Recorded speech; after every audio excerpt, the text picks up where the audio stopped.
Assalamualaikum everyone. Today we are going to study Bloom taxonomy.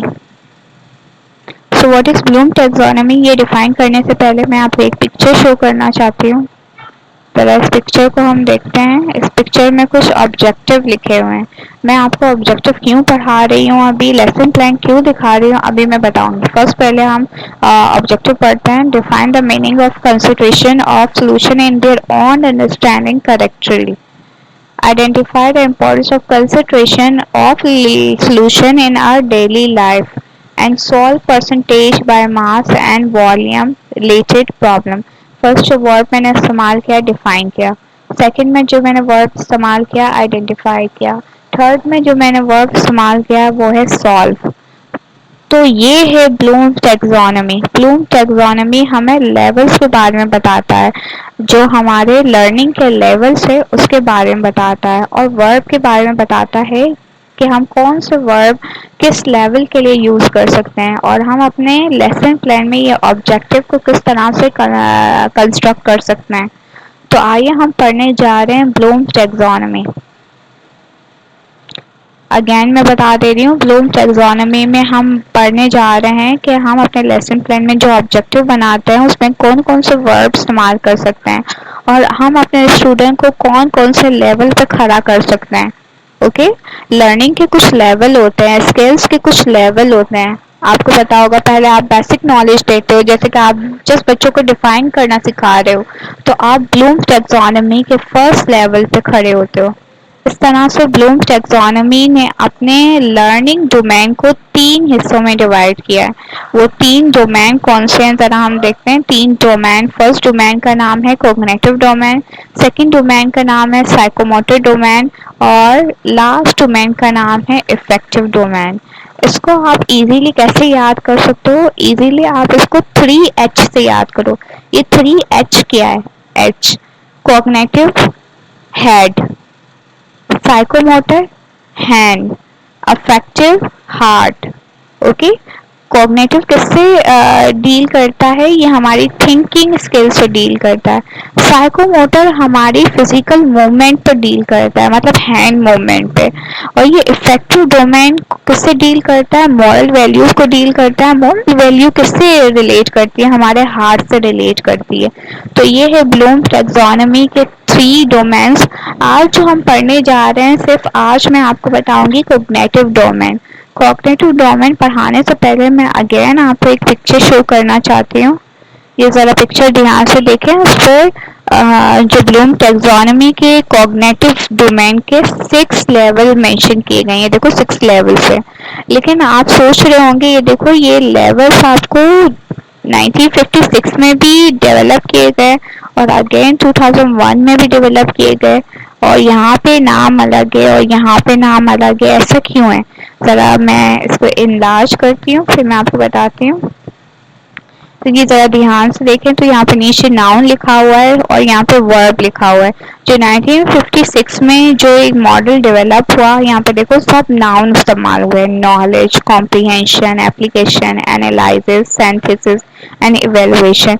और 2001 में जो इस्तेमाल हुआ ना, इसमें सारे वर्ब यूज किए गए। Remember, understand, apply, analyse, evaluate and create. तो ये क्या है कि पहले जो मॉडल डेवलप हुआ था उसमें सब नाउन इस्तेमाल हुए थे, और ये नाउन को 2001 में वर्ब में कन्वर्ट करके यूज किया गया। तो ये किसने किया है? 1956 का जो मॉडल है ना, ये ओरिजिनली ब्लूम्स ने ही दिया है, और ये 2001 का मॉडल है। ये इसके स्टूडेंट ने कुछ अमेंडमेंट की है। इसने एक और चेंजेस भी की है। ये जो सिंथेसिस है, जो सेकेंड लास्ट लेवल है, ये 2001 में बन गया लास्ट लेवल, जिसको उसने नाम दिया है क्रिएट। और ये जो लास्ट लेवल 1956 का इवेलुएशन है, ये 2001 में बन गया सेकेंड लास्ट लेवल, जिसको नाम दिया गया इवेलुएट का। ओके, ये आप याद रखना, क्योंकि एमसीक्यूज में या तो आप इंटरव्यू में अपेयर हो रहे हैं तो ये चीज़ें आपसे पूछ सकते हैं कि 1956 में जो मॉडल दिया गया, जो वर्ब यूज हुए ना, ये ओरिजिनली ब्लूम्स ने दिए थे, और ये 2001 में जो चेंजेस की गई ये इसके स्टूडेंट ने की है। ओके, अब हम पढ़ने जा रहे हैं ब्लूम्स टैक्सोनॉमी। मैंने आपको बता दिया ब्लूम टैक्सोनॉमी के 3 डोमेन्स है। आज जो हम पढ़ने जा रहे हैं फर्स्ट डोमेन को, जिसके 6 लेवल्स हैं। यहाँ पे बताया गया है ये कॉग्निशन क्या है। Cognition is all about thinking. यहाँ पे देखो मैंने तस्वीर भी बनाई है, यहाँ पे थिंकिंग हो रही है, ये व्हील्स लगे हुए हैं। ओके, इसके 6 लेवल्स हैं। लेवल्स के नाम अभी आ रहे हैं, आप जरा देखें लेवल्स के नाम क्या है। ये स्टूडेंट वाला ही मैं बता रही हूँ, जो स्टूडेंट ने चेंजेस किए। तो फर्स्ट लेवल का नाम है remembering, second understanding, third applying, fourth analysing, fifth evaluating and the last one is creating. अब ये सब क्या है, आपको कैसे पता चलेगा कि आप स्टूडेंट को किस लेवल पर खड़ा करते हैं। आइए हम वन बाय वन लेवल को डिस्कस करते हैं कि रिमेम्बरिंग लेवल क्या है, अंडरस्टैंडिंग लेवल क्या है, अप्लाइंग क्या है, और सारे लेवल को हम डिस्कस करेंगे। रिमेम्बरिंग के लिए सबसे पहले मैं आपको एग्जांपल दे रही हूँ। When Pakistan came into being, when Pakistan came into being, तो आप फौरन से जवाब देंगे 14 अगस्त 1947। तो आप कौन सी स्टेज लेवल पे खड़े हुए हो, आप रिमेम्बरिंग के लेवल पे खड़े हुए हो। अगर आप स्टूडेंट को वही नॉलेज चेक कर रहे हो जो आपने पढ़ाई है, मतलब स्टूडेंट को सिर्फ रिकॉलिंग करना सिखा रहे हो, तो आप स्टूडेंट को कौन से लेवल पे खड़ा कर रहे हो, रिमेम्बरिंग पे खड़ा कर रहे हो। हम मोस्टली स्टूडेंट के साथ यही कर रहे होते हैं। हमारे बोर्ड एग्जामिनेशन देख लें, हम जो क्वेश्चन पूछ रहे होते हैं वो रिमेम्बरिंग अंडरस्टैंडिंग को ही डील कर रहे होते हैं। ओके, अगर आप रिकॉलिंग करना सिखा रहे हो बच्चों को, तो आप ब्लूम्स टैक्सोनॉमी के फर्स्ट लेवल पर अपने स्टूडेंट को खड़ा करते हो। इसके लिए जो आप अपने लेसन प्लान में जो आप ऑब्जेक्टिव बनाते हो ना, मैंने अभी आपको ऑब्जेक्टिव दिखाया था, अगेन मैं आपको दिखा देती हूँ। ये जो ऑब्जेक्टिव मैंने आपको दिखाया है, इसमें जो आपने वर्ब इस्तेमाल किया, डिफाइन, आइडेंटिफाई, सॉल्व, तो ये वर्ब जो होता है ये ब्लूम टैक्सोनॉमी से लिए जाते हैं। तो अगर आप बच्चों को रिमेम्बरिंग लेवल पे खड़ा करते हो, तो आप कौन से वर्ब यूज कर सकते हो, आप ये वाले वर्ब यूज कर सकते हो। इसमें से कोई भी वर्ब आप ले लें जो आपके ऑब्जेक्टिव के लिए सूटेबल हो, आप कोई भी वर्ब उठा के यूज कर सकते हैं। और नीचे मैंने एग्जांपल भी दी हुई है कि आप किस तरह से अपना ऑब्जेक्टिव लेसन प्लान के लिए बना सकते हो। यहाँ पे देखो लिखा हुआ है, the student will define the 6 level of Bloom taxonomy of the cognitive domain. यहाँ पे देखो सिर्फ डिफाइन करेगा, आगे कुछ भी नहीं कहेगा। डेफिनेशन क्या होती है, रटी रटाई होती है, जैसे हम उसमें रिकॉलिंग करना सिखाते हैं। नेक्स्ट लेवल पे जाते हैं हम, अंडरस्टैंडिंग। नाम से जाहिर है जो आप सिखाते हो, जैसे कि देखो रिमेम्बरिंग में आपने कुछ सिखाया, तो अगर बच्चे ने उसको अंडरस्टैंड किया तो वो किस लेवल पे खड़ा है, ब्लूम टैक्सोनॉमी के सेकंड लेवल पे खड़ा है, जो कि है अंडरस्टैंडिंग। फॉर एग्जाम्पल यहाँ पे मैं एग्जाम्पल देती हूँ, अगर हम पाकिस्तान रेजोल्यूशन पढ़ा रहे हैं और पढ़ा लिया, पढ़ाने के बाद हम बच्चों से चेक कर रहे हैं कुछ अंडरस्टैंड भी किया या नहीं किया, तो हम पूछ सकते हैं कि पाकिस्तान रेजोल्यूशन बनने के लिए सर्कमस्टांसेस क्या थे।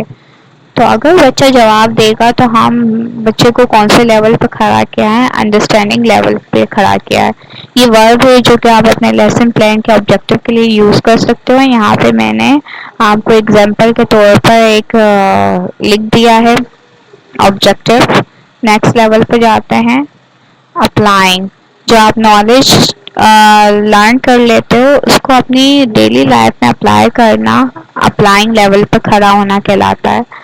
फॉर एग्जाम्पल हम 9 मैट्रिक में या फर्स्ट या सेकेंड में, हमें मुझे याद नहीं है किसमें हमने न्यूटन लॉज पढ़े थे, उसमें एक लॉ था, every action is the opposite of reaction.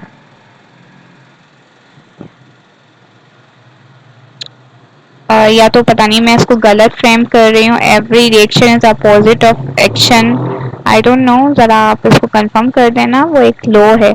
अगर इस लॉ को आप चेक करने के लिए एक बॉल फेंकते हो दीवार पे और बॉल वापस पलट के आता है, तो इसका क्या मतलब हो रहा है, आपने जो लॉ पढ़ा आपने उसको चेक किया, अप्लाई किया, आपने बॉल के थ्रू अप्लाई किया। तो आप बच्चों को कौन से लेवल पे खड़ा कर रहे हो, अप्लाइंग लेवल पे खड़ा कर रहे हो। अगर बच्चे उस नॉलेज को अप्लाई करते हैं तो उसको आप किस लेवल पे खड़ा करते हो, अप्लाइंग लेवल पे खड़ा करते हो। ओके, इसके लिए आप वर्ब इस्तेमाल कर सकते हो ये वाले। ये एग्जांपल है जैसे आप किस तरह से अपना ऑब्जेक्ट बना सकते हो, ये इसकी एग्जांपल है।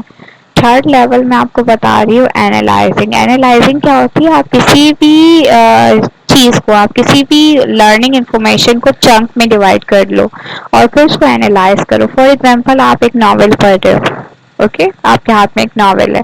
फॉर एग्जांपल सेकेंड ईयर में एक नॉवेल है प्रिजनर ऑफ ज़ैंडा, आप वो पढ़ रहे हो, ओके। आप उसको समझने के लिए आप उसको चंक में डिवाइड कर दिया, आपने उसका प्लॉट अलग कर दिया, आपने उसका थीम अलग कर दिया, आपने राइटर की टोन अलग कर दी। आप छोटे छोटे चंक में डिवाइड करके फिर उसको एनालाइज करोगे कि ये प्रिजनर ऑफ ज़ैंडा आखिर नॉवल में क्या स्टोरी है, या करेक्टर्स डिवाइड कर दिए। तो जब आप छोटी छोटी चीज़ों में ब्रेक डाउन कर देते हो, इसको अंडरस्टैंड करने की कोशिश करते हो, तो आप कौन से लेवल पे खड़े होते हो, आप एनालाइज लेवल पे खड़े होते हो। ओके, इसके लिए आप वर्ब यूज कर सकते हैं ये वाले। यहाँ पे मैंने एग्जांपल भी लिखी हुई है। स्टूडेंट यहाँ पे क्या सीखते हैं, कंपेयर एंड कंट्रास्ट करना सीखना है। इवेलुएटिंग, इवेलुएटिंग का मतलब क्या होता है, जजमेंट करना, जज करना कौन सी चीज क्या है। तो उसके लिए आप क्या करते हो, इन डेप्थ स्टडी करते हो, कभी कभी क्रिटिसिज्म भी कर रहे होते हो, असेसमेंट भी कर रहे होते हो। फॉर एग्जांपल मैंने अभी आपको एग्जांपल दी थी, आपको एक नॉवेल के नाम बताया था प्रिजनर ऑफ ज़ैंडा। उसमें दो कैरेक्टर है, उसमें दो कैरेक्टर एक जैसे दिखते हैं। एक का नाम होता है रैसिंडल और दूसरे का नाम होता है एल्बर्ट्स। दोनों एक जैसे दिख रहे होते हैं, दोनों की शक्ल एक जैसी होती है। इसमें से एक जो होता है किंग होता है, वो किडनैप हो जाता है।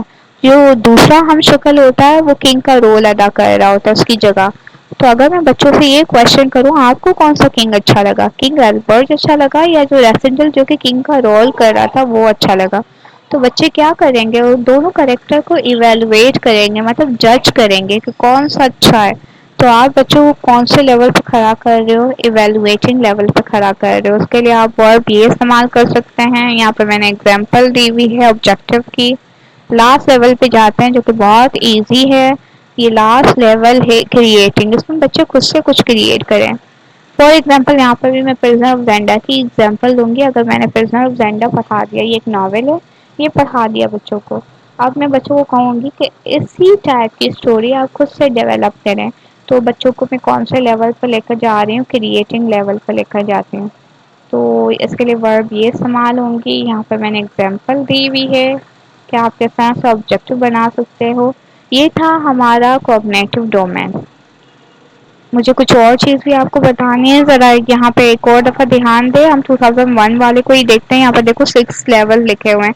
तो ये जो रिमेम्बरिंग, अंडरस्टैंडिंग, अप्लाइंग, ये जो 3 लेवल है, ये 3 लेवल क्या कहलाते हैं, लोअर ऑर्डर थिंकिंग। लोअर क्या होती है, सबसे नीचे दर्जे की थिंकिंग। यहाँ पे देखो जब रिमेम्बरिंग में बच्चा क्या करेगा, रिकॉल करेगा, उस पर क्या करेगा, अंडरस्टैंड करेगा, उस पर क्या करेगा, जो सप्लाई करेगा। तो ये तीनों क्या कहलाते हैं, लोअर ऑर्डर थिंकिंग। और ये जो अबव, जो ऊपर के टॉप मोस्ट 3 लेवल है ना, ये क्या कहलाता है, हायर ऑर्डर थिंकिंग। क्योंकि हम यहाँ पे बच्चों की क्या थिंकिंग स्किल को और ज़्यादा इन्हेंस कर रहे होते हैं। इसमें बच्चा एनालाइज कर रहा होता है, इवेलुएट कर रहा होता है और खुद से बना भी रहा होता है। तो ये भी चीज़ें याद रखना, ये छोटी छोटी चीज़ें एमसीक्यूज में पूछी जाती है। और अगर आप इंटरव्यू के लिए अपेयर हो रहे हो तो मे भी इंटरव्यू में पूछ लें कि लोअर ऑर्डर थिंकिंग क्या है, हायर ऑर्डर थिंकिंग क्या है। तो ये था आज हमने क्या पढ़ा है, आज हमने पढ़ा है ब्लूम टैक्सोनॉमी का कॉग्निटिव डोमेन। कल हम पढ़ेंगे साइकोमोटर डोमेन। ओके गाइस, अल्लाह हाफिज।